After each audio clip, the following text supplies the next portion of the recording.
रामकृष्ण हरी रामकृष्ण हरी धन्य आज दिन झाले संतांचे दर्शन झाले पापा तापा तुटी दैन्य गेले उठा उठी झाले समाधान पायी विसावले मन तुका म्हणे आले घरात ओची दिवाळी दसरा.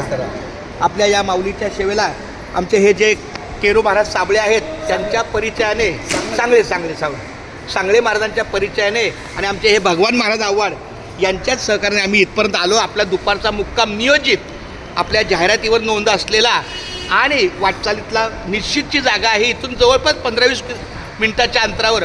पण महाराज म्हणजे आपण जरा जाता जाता आपली भेट घेऊया. त्यामुळे आम्ही इथं माऊली मंदिराच्या या परिसरामध्ये आलेलो आहे. संत ज्ञानेश्वर महाराज बोला संत ज्ञानेश्वर महाराज प्रतिष्ठान शेवड सेक्टर 48A आणि हे आमचे महाराज काकडा आरती आणि महाराज तुमचं नाव सांगा. पहिली गोष्ट यांचा परिचय म्हणजे मला हे आमचे बंडा तात्या कराडकर यांच्याच चेहऱ्याचा आहे. मला म्हणजे आपण काय खोटं होतं तुमचा चेहरा तोच आहे. त्यामुळे बंडा तात्या कराडकरांच्याच चेहऱ्याला मिळते जुळते. पण तुमचं नाव काय माऊली? माझं नाव विष्णू आत्माराम माऊंडकर आहे. बरं.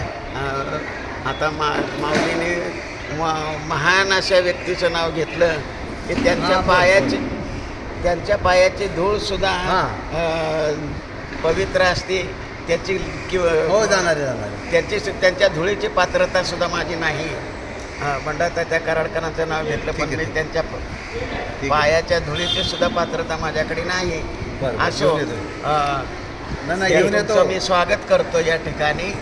आणि या ठिकाणी आपलं दिंडी इथं जरा भजन झालं असतं वेळेच्या अभावी किंवा काही अडथळे असल्यामुळं भजन वगैरे होऊ शकलं नाही. आम्ही तुमचं स्वागत यथायोग्य करू शकलो नाही. त्याबद्दल मी दिलगिरी व्यक्त करतोय.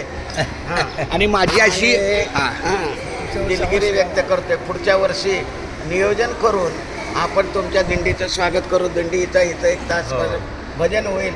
दिंडीचा मान सन्मान केला जाईल आणि मग दिंडी आम्ही तुम्हाला वाटेला लावू आणि योग्य पद्धतीनं आम्हालाही त्याचं समाधान प्राप्त होईल, आनंद प्राप्त होईल. असं मी तुम्हाला विनंती करतो की पुढच्या वर्षी मात्र अगोदर पुढच्या वर्षी आम्हाला अगोदर तुम्ही याचं सूचना द्या. म्हणजे त्या पद्धतीनं आम्ही तुमच्या स्वागताची तयारी करू आणि आम्हाला सुद्धा समाधान मिळेल की तुमच्या दिंडीच्या लोकांचं दिंडीतील वारकऱ्यांचं दर्शन आम्हाला होईल, तुमचं दर्शन होईल आणि यथायोग्य तुमचा सन्मान केल्याचं पुण्य आम्हाला मिळेल अशी आम्ही पांडुरंगाचरणी प्रार्थना करतो. आणि तुम्हाला या वाटचालीसाठी मी शुभेच्छा देतो. मंडळातर्फे शुभेच्छा देतो. धन्यवाद.